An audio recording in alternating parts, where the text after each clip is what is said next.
કેમ છો બાળકો?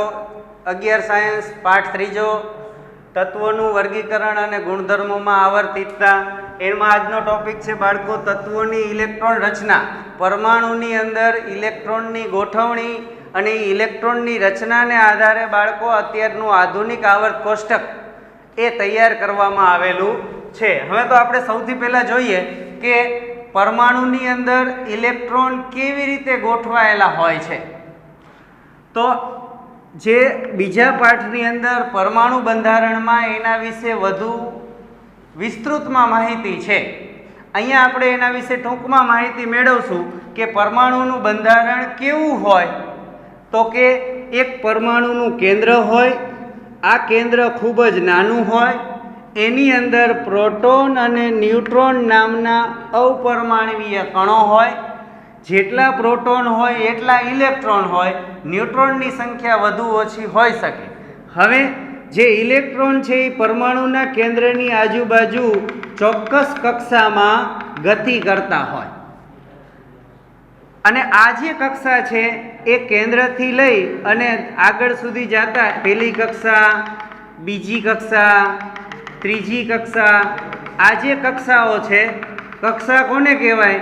તો કે પરમાણુના બંધારણવાળા પાઠમાં તમારે કક્ષા વિશે એવી વ્યાખ્યા આવે છે કે પરમાણુના કેન્દ્રની આજુબાજુ કે જ્યાં ઇલેક્ટ્રોન મળવાની સંભાવના વધુ છે એને પરમાણુની કક્ષા કહે છે.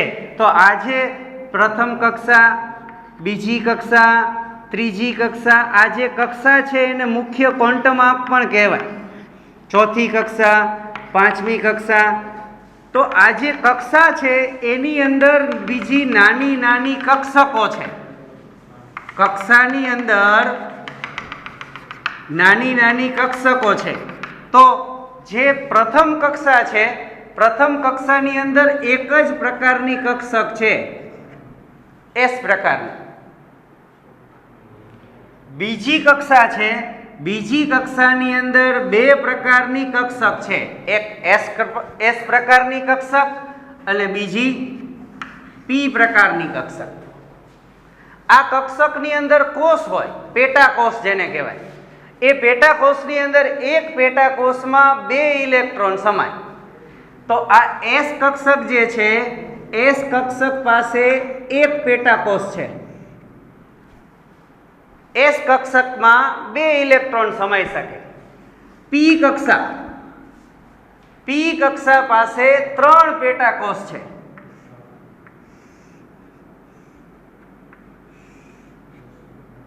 એની અંદર 6 ઇલેક્ટ્રોન સમાઈ શકે. ડી કક્ષાની અંદર 5 પેટાકોષ છે.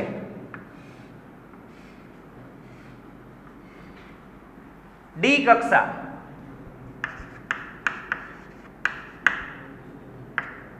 પણ કહેવાય છે અને કક્ષક પણ. એની અંદર 5 પેટાકોષ છે એટલે ડી કક્ષકની અંદર કક્ષક 10 ઇલેક્ટ્રોન સમાઈ શકે. પાછા જ્યારે ઇલેક્ટ્રોન એકની અંદર જે બે ઇલેક્ટ્રોન સમાય, બેવના સ્પિન જુદા જુદા હોય. એટલે કે એસ કક્ષકની અંદર બે ઇલેક્ટ્રોન સમાય તો એકનો જે રીતનો સ્પિન હોય એનાથી વિરુદ્ધ સ્પિન બીજા ઇલેક્ટ્રોનની હોય.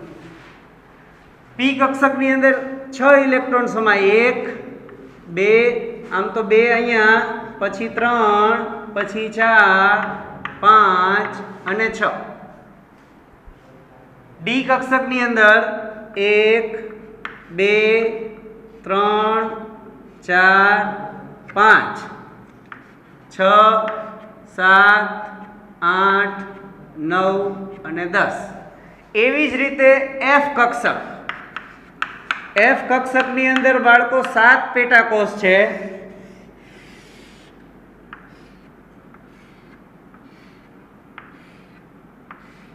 7 પેટાકોષની અંદર કેટલા ઇલેક્ટ્રોન સમાય? 14.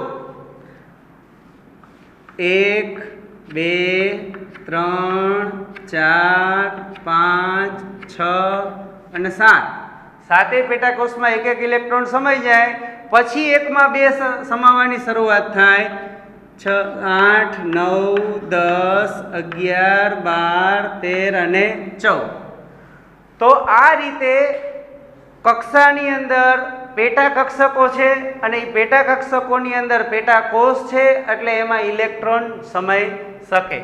પહેલી કક્ષાની અંદર એટલે કે જે આ પહેલી કક્ષા છે જે કેન્દ્રની ખૂબ જ નજીક છે એનો ત્રિજ્યા નાની છે, એટલે એની અંદર ફક્ત એક જ પ્રકારની કક્ષકો છે, એસ પ્રકાર. બીજી કક્ષા એટલે કે કેન્દ્રથી બીજા ક્રમે આવેલી છે એની અંદર બે પ્રકારની કક્ષકો છે, એસ કક્ષક અને પી કક્ષક. એસ કક્ષકની અંદર 2 ઇલેક્ટ્રોન સમાય, પી કક્ષકની અંદર 6 ઇલેક્ટ્રોન સમાય, એટલે બીજી કક્ષામાં કુલ 8 ઇલેક્ટ્રોન સમાય. ત્રીજી કક્ષા, અહીંયા 3 પ્રકારની કક્ષકો છે, એક એસ પ્રકારની, પી પ્રકારની અને ડી પ્રકારની. તો એસ ની અંદર 2 ઇલેક્ટ્રોન, પી કક્ષકની અંદર 6 ઇલેક્ટ્રોન, ડી કક્ષકમાં 10 ઇલેક્ટ્રોન. તો 10 ને 6 16 ને 2 18. ત્રીજી કક્ષામાં કુલ 18 ઇલેક્ટ્રોન સમાઈ શકે. ચોથી કક્ષા, એમાં 4 પ્રકારની કક્ષકો છે, એક એસ પ્રકારની, બીજી પી પ્રકારની, ત્રીજી ડી પ્રકારની અને ચોથી એફ પ્રકારની. ચોથી કક્ષાની અંદર કુલ કેટલા ઇલેક્ટ્રોન સમાઈ શકે? તો કે એસ કક્ષકની અંદર 2, પી કક્ષકની અંદર 6, ડી કક્ષકની અંદર 10 અને એફ કક્ષકની અંદર 14. 14 ને 10 24, 24 ને 6 30 ને 2 32. આની ચોથી કક્ષામાં 32 ઇલેક્ટ્રોન સમાઈ શકે. પાંચમી કક્ષા, હવે વધુમાં વધુ 4 જ પ્રકારની કક્ષકો છે, 5s, 5p, 5d અને 5f.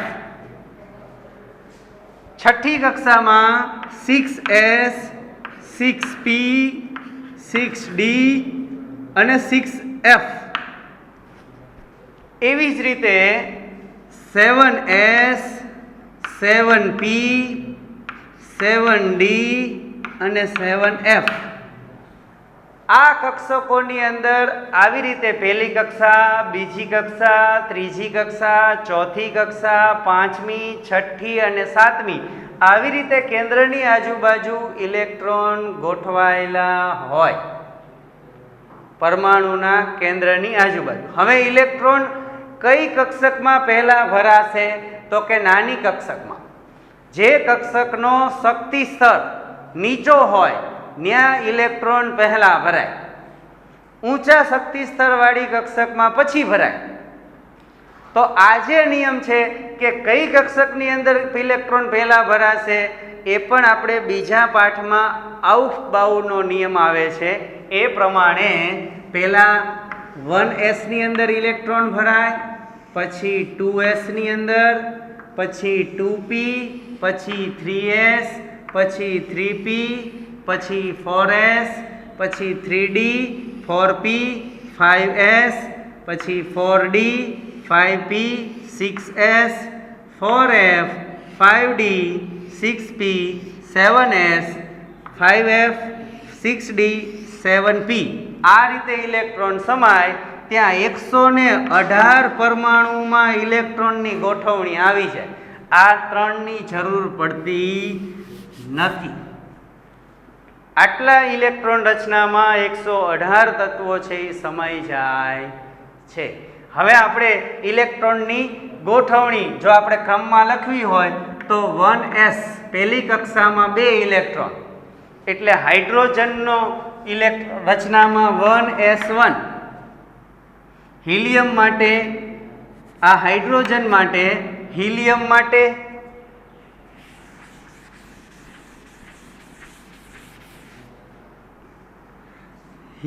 માટે બાળકો 1s2. પછી એટલે કે પહેલી કક્ષા, પહેલો આવર્ત 2 તત્વ, 1s1 વાળું અને એક 1s2 વાળું. એસ કક્ષકની અંદર 1 ઇલેક્ટ્રોન વાળું જો પરમાણુ હોય તો એ હાઇડ્રોજનનો પરમાણુ. એસ કક્ષકની અંદર ફક્ત 2 ઇલેક્ટ્રોન ધરાવતો હોય એવો પરમાણુ હોય તો હિલિયમનો પરમાણુ. હવે 3 ઇલેક્ટ્રોન હોય તો એ જે છે એ લિથિયમનો પરમાણુ, એની પાસે 1s2 અને 2p1 આ એની ઇલેક્ટ્રોન રચના છે, લિથિયમની ઇલેક્ટ્રોન રચના. આ હાઇડ્રોજનની ઇલેક્ટ્રોન રચના છે, હિલિયમની. લિથિયમ પછી તો કે બેરિલિયમ. બેરિલિયમની ઇલેક્ટ્રોન રચના લખવી હોય તો 1s2 2s2. પહેલી કક્ષામાં 2 ઇલેક્ટ્રોન, બીજી કક્ષામાં 2 ઇલેક્ટ્રોન.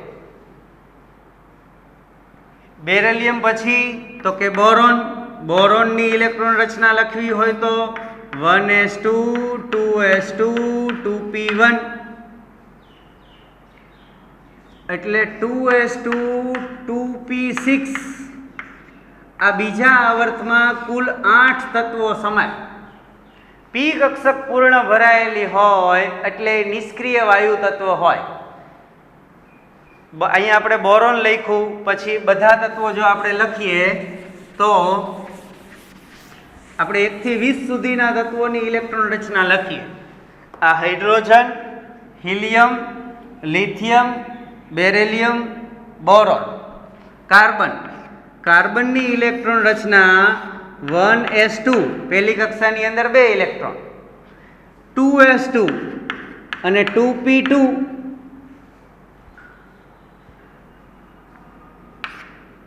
કાર્બન પછી નાઇટ્રોજન 1s2 2s2 2p3 એની પાસે કુલ 7 ઇલેક્ટ્રોન છે.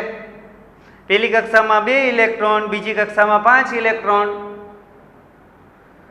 નાઇટ્રોજન પછી ઓક્સિજન. ઓક્સિજન પાસે કુલ 8 ઇલેક્ટ્રોન છે. પહેલી કક્ષામાં 2 ઇલેક્ટ્રોન 1s2, બીજી કક્ષામાં 6 ઇલેક્ટ્રોન, એમાંથી એક એસ કક્ષકની અંદર 2, પી કક્ષકની અંદર 4 એટલે 1s2 2s2 2p4. ઓક્સિજન પછી ફ્લોરિન. ફ્લોરિન પરમાણુ ક્રમાંક 9, 1s2 2s2 2p5. ફ્લોરિન પછી નિષ્ક્રિય વાયુ તત્વ. આ બાજુ કપાઈ જશે, અહીંયા ઉપર લખું નિયોન. પરમાણુ ક્રમાંક 10, પહેલા 1s2 2s2 2p6. બાહ્યતમ કક્ષામાં 8 ઇલેક્ટ્રોન થઈ જાય એટલે અષ્ટક પૂરું થઈ ગયું કહેવાય. અને બાહ્યતમ કક્ષામાં 8 ઇલેક્ટ્રોન એટલે નિષ્ક્રિય વાયુ તત્વ.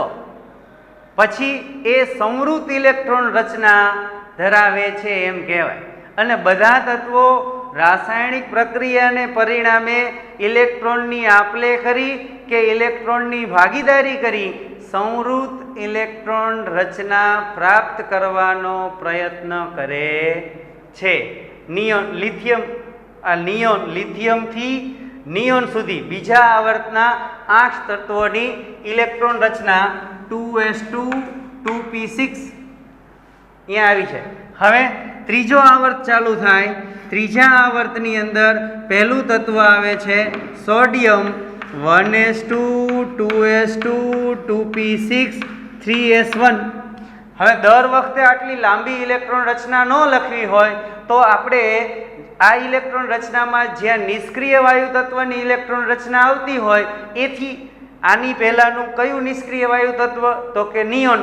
તો અહીંયા જે આ 1s2 2s2 2p6 3s1 આખી ન લખવી હોય તો અહીંયા જે પી કક્ષકની અંદર 6 ઇલેક્ટ્રોન આવી ગયા હોય એટલે નિષ્ક્રિય વાયુ તત્વ જે આવર્તનું તત્વ છે એથી આગલા આવર્તનું નિષ્ક્રિય વાયુ તત્વ એનો ઉપયોગ કરવાનો. એટલે આ ત્રીજા આવર્તના તત્વની ઇલેક્ટ્રોન રચના લખતી વખતે બીજા આવર્તના નિષ્ક્રિય તત્વનો ઉપયોગ કરવાનો. 18મો સમૂહનું છેલ્લું તત્વ, બરાબર. તો આ 18મા સમૂહનું તત્વ, આ બીજા આવર્તનું 18મા સમૂહનું તત્વ છે નિયોન. એટલે નિયોન કમ્પ્લીટ. શું બોલાય? નિયોન કમ્પ્લીટ 3s1 એટલે હું તમને એમ કહું કે સોડિયમની ઇલેક્ટ્રોન રચના શું, તો આખી ઇલેક્ટ્રોન રચના બોલવી કે 1s2 2s2 2p6 3s1, તો આટલી લાંબી બોલવી એના કરતાં ટૂંકી રચના કે નિયોન કમ્પ્લીટ 3s1. સોડિયમ પછી આવશે મેગ્નેશિયમ. મેગ્નેશિયમની ઇલેક્ટ્રોન રચના તો કે 1s2 2s2 2p6 3s2. આખી એવડી મોટી ન લખવી હોય તો નિયોન કમ્પ્લીટ 3s2. મેગ્નેશિયમ પછી એલ્યુમિનિયમની ઇલેક્ટ્રોન રચના તો કે 1s2 2s2 2p6 3s2 3p1. આટલી મોટી ન લખવી હોય તો neon complete 3s2 3p1. Aluminium પછી સિલિકોનમાં 1s2 2s2 2p6 3s2 3p2. આવડી મોટી ન લખવી હોય તો neon complete 3s2 3p2. Phosphorus, silicon પછી ફોસ્ફરસની ઇલેક્ટ્રોન રચના neon complete 3s2 3p3. Phosphorus પછી સલ્ફરની ઇલેક્ટ્રોન રચના તો કે neon complete 3s2 3p4. Sulphur પછી ક્લોરીનની ઇલેક્ટ્રોન રચના તો કે નિયોન કમ્પ્લીટ 3s2 3p5. પછી છેલ્લે આર્ગોનની ઇલેક્ટ્રોન રચનામાં neon complete 3s2 3p1 3s2 3p. હાલો અહીંયા કપાય છે, અહીંયા લખું આર્ગોનની ઇલેક્ટ્રોન રચના neon complete 3s2 3p6 3p1 નહીં સોરી 3p6. તો બીજા આવર્તની અંદર બધા જે ઇલેક્ટ્રોન વારાફરતી વધતા ગયા કે એમાં બીજી કક્ષામાં S પ્રકારની કક્ષા અને P પ્રકારની કક્ષા એમાં ઇલેક્ટ્રોન વધતા ગયા.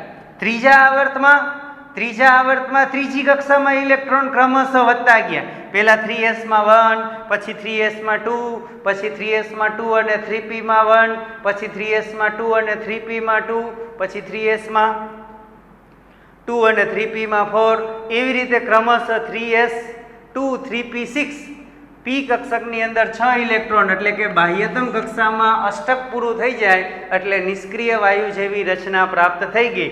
આર્ગોનની ઇલેક્ટ્રોન રચનામાં અષ્ટક પૂર્ણ છે. અષ્ટક પૂર્ણ હોય એટલે એ તત્વ નિષ્ક્રિય વાયુ તત્વ છે, 18મા સમૂહનું તત્વ છે. તો આ જે ઇલેક્ટ્રોન રચના છે એને બધાને આવી લાંબી ઇલેક્ટ્રોન રચના ન લખવી હોય તો એને આગળના આવર્તનું 18મા સમૂહના તત્વનો ઉપયોગ કરી અને ઇલેક્ટ્રોન રચના લખવામાં આવે છે. દાખલા તરીકે અહીંયા કેલ્શિયમ, પોટેશિયમ અને કેલ્શિયમ આ 20 સુધી આપણે કીધા હતા તો 20 સુધી પૂરા કરી નાખીએ. આમ તો આપણે 118 તત્વની ઇલેક્ટ્રોન રચના લખવી હોય તો પણ લખી શકીએ. અહીંયા છે પોટેશિયમનો પરમાણુ ક્રમાંક 19, 1s2 2s2 2p6 3s2 3p6 4s1.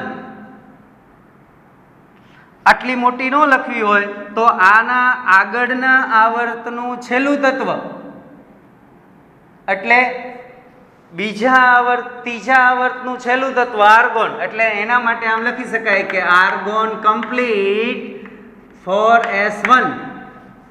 Potassium માટે, કેલ્શિયમની ઇલેક્ટ્રોન રચનામાં 20 ઇલેક્ટ્રોન એટલે 1s2 2s2 2p6 3s2 3p6 4s1 4s2. હવે આના માટે ટૂંકી ઇલેક્ટ્રોન રચના તો કે આર્ગોન કમ્પ્લીટ 4s2. કેલ્શિયમ, પછી સ્કેન્ડિયમ. સ્કેન્ડિયમ 21 પરમાણુ ક્રમાંક કેટલો? એને પરમાણુ ક્રમાંક 21 એટલે 1s2 2s2 2p6 3s2 3p6 4s2 3d1. અહીંયા ડી કક્ષકમાં ઇલેક્ટ્રોન આવે. પછી ડી કક્ષકમાં 10 ઇલેક્ટ્રોન આવે, d1 d2 d3 d4 d5 d10 ઝીંક સુધી. ઝીંક છેલ્લે ઝીંક. પછી આવે આ એલ્યુમિનિયમ, પછી ગેલિયમ 33 પરમાણુ ક્રમાંક, સોરી 31 પરમાણુ ક્રમાંક. તો 31 પરમાણુ ક્રમાંક ગેલિયમની ઇલેક્ટ્રોન રચના લખવી હોય તો ગેલિયમની ઇલેક્ટ્રોન રચના 1s2 2s2 2p6 3s2 3p6 4s2 3d10 અને 4p1. તો હવે આજે આટલી મોટી ઇલેક્ટ્રોન રચનાના બદલે શું કરાય તો કે આર્ગોન કમ્પ્લીટ. આર્ગોન કમ્પ્લીટ એટલે આર્ગોન કમ્પ્લીટ બોલીએ એટલે એની અંદર 1s2 2s2 2p6 3s2 3p6 આટલું આવી ગયું. આર્ગોન કમ્પ્લીટ બોલીએ એટલે એની અંદર શું આવી ગયું? ત્રીજો આવર્ત પૂરો થાય છે ત્યાં સુધીની ઇલેક્ટ્રોન રચના આવી ગઈ. પછી જ્યારે આપણે ક્રિપ્ટોન કમ્પ્લીટ બોલીએ, ક્રિપ્ટોન કમ્પ્લીટ અહીંયા જે લિથિયમ, સોડિયમ, પોટેશિયમ, પછી રૂબિડિયમ, રૂબિડિયમની ઇલેક્ટ્રોન રચના લખીએ તો રૂબિડિયમની ઇલેક્ટ્રોન રચના આમ થાય કે 1s2 2s2 2p6 3s2 3p6 4s2 3d10 4p6 અને 5s1. તો હવે આટલી મોટી ઇલેક્ટ્રોન રચના બોલવી એના માટે હું તમને એક વાર્તા કહું, પછી કહું આ પૂરું થઈ જાય એટલે. તો કે રૂબિડિયમની ઇલેક્ટ્રોન રચના જે છે એ રૂબિડિયમની ઇલેક્ટ્રોન રચના આટલી મોટી છે 1s2 2s2 2p6 3s2 3p6 4s2 3d10 4p6 અને 5s1. તો હવે આટલી મોટી ન લખવી હોય તો આગલા આવર્તનું છેલ્લું તત્વ એટલે ક્રિપ્ટોન. તો લખાય શું બોલાય? Krypton complete 5s1. તો ઓલી ઇલેક્ટ્રોન રચના બોલાય કે આ બોલાય? રૂબિડિયમ માટે શું બોલાય? Krypton complete 5s1. બરાબર છે. બેરેલિયમ, મેગ્નેશિયમ, કેલ્શિયમ, પછી સ્ટ્રોન્શિયમ. સ્ટ્રોન્શિયમની ઇલેક્ટ્રોન રચના તો કે ક્રિપ્ટોન કમ્પ્લીટ 5s2 સ્ટ્રોન્શિયમ માટે. પછી યટ્રિયમ, સંક્રાંતિ તત્વ, સંક્રાંતિ શ્રેણીમાં બીજી સંક્રાંતિ શ્રેણીનું પહેલું તત્વ. તો આ બધા તત્વોની ઇલેક્ટ્રોન રચના જે છે એ આપણે મેં અહીંયા ઓલું આઉટબાઉટના નિયમ પ્રમાણે લખ્યું. તો અહીંયા હું તમને લખું છું. એક વખત આપણને એ આવડતું હોય કે 1s2 2s2 2p6 એટલે બીજો આવર્ત પૂરો. પહેલા આવર્તમાં બે જ તત્વ છે. શું કામ બે જ તત્વ છે? કારણ કે પહેલી કક્ષામાં બે જ ઇલેક્ટ્રોન સમાઈ શકે છે. કેન્દ્રની નજીકની કક્ષા છે, નાની કક્ષા છે, બે જ ઇલેક્ટ્રોન સમાઈ શકે છે અને બે ઇલેક્ટ્રોન સમાય એટલે સંવૃત રચના થઈ જાય છે. હિલિયમની જે બે ઇલેક્ટ્રોન વાળી સંવૃત રચના છે હિલિયમની, એ છે એને દ્વિક સંવૃત રચના કહેવાય છે. એને શું કહેવાય છે? દ્વિક. બે ઇલેક્ટ્રોન વાળી સંવૃત ઇલેક્ટ્રોન રચના એને કહેવાય દ્વિક સંવૃત રચના. પછીના તત્વોમાં અષ્ટક વાળી સંવૃત રચના, neon, argon, krypton, xenon, radon. બરાબર. જે આ તત્વો છે નિષ્ક્રિય તત્વો helium, neon, argon, krypton, xenon અને રેડોન. છેલ્લું તત્વ 118મું UUO અનઓક્ટિયમ. આગળના વિડીયોમાં જ આપણે જોયું 100 થી વધુ પરમાણુ ક્રમાંક વાળા તત્વોનું નામકરણ અનઓક્ટિયમ. બરાબર છે. તો ઇલેક્ટ્રોન રચના 1s2 2s2 2p6 પછી 3s2 3p6 આ ત્રીજા આવર્તના તત્વો. ત્રીજા આવર્તમાં 8 તત્વો. ચોથા આવર્તની અંદર 18 તત્વો 4s2 3d10 અને 4p6 એટલે આ જે કુલ 10 ને 6 16 ને 2 18. પાંચમા આવર્તમાં 5s2 4d10 અને 5p6 આમાં પણ 18 તત્વો. પછી એથી આગળ આમ તો નાના અક્ષર ને તો બધા સમજી જાય લાઈન માલો એકવાર હજી નાના અક્ષર લખી એટલે તમારા જે સ્ક્રીન છે એટલે આમ સમજી જાય. 1s2 પછી 2s2 2p6 3s2 3p6 ત્રીજો આવર્ત પૂરો. 18 તત્વો 8 16 ને 2 18. ચોથો આવર્ત 4s2 3d10 અને 4p6. તો અહીંયા જો આ જે ચોથી કક્ષાની અંદર 3D કક્ષા છે એનો ઉર્જા સ્તર જે છે એ ઊંચો છે એટલે અહીંયા ભરાય છે. પછીનો પાંચમો આવર્ત 5s2 4d10 અને 5p6. આ પાંચમો ચોથા અને પાંચમા આવર્તમાં 18 તત્વો. છઠ્ઠો અને સાતમો આવર્ત છઠ્ઠા આવર્તમાં ઇલેક્ટ્રોન રચના ચાલુ થાય. 6s2 4f14 5d10 6p6 ને છેલ્લે રેડોન કમ્પ્લીટ થઈ જાય. આમાં તો કે ક્રિપ્ટોન કમ્પ્લીટ થઈ જાય. જ્યારે જો આ બીજા આવર્તનું તત્વ લખવું હોય તો હિલિયમ કમ્પ્લીટ એટલો ઉપયોગ કરવાનો એટલે બીજા આવર્તના તત્વો લખી શકાય. ત્રીજા આવર્તના તત્વો લખવા હોય તો નિયોન કમ્પ્લીટ એનો ઉપયોગ કરવાનો અને આના માટે નિયોન લખવાનું અને પછી આમાં 3s2 અને 3p જેટલા હોય 3sમાં કે 3pમાં ઇલેક્ટ્રોન રચના. પછી આર્ગોન કમ્પ્લીટ એટલે ત્રીજી પી કક્ષામાં 6 ઇલેક્ટ્રોન આવી ગયા. પછી ક્રિપ્ટોન કમ્પ્લીટ પાંચમા આવર્ત માટે. ચોથા આવર્તનું છેલ્લું તત્વ ક્રિપ્ટોન પછી ઝેનોન પછી રેડોન કમ્પ્લીટ અને સાતમા આવર્તના તત્વો લખી શકાય. 7s2 5f14 6d10 અને 7p6. p6 એટલે છેલ્લે 118મું તત્વ. તો આટલી ઇલેક્ટ્રોન રચના જે છે એની અંદર 118 તત્વો આવી જાય છે. 118માંથી 114 તત્વો શોધાયા છે. 4 તત્વો 113 115 117 અને 118 એ હજી સુધી એના સંશ્લેષણ થયા નથી.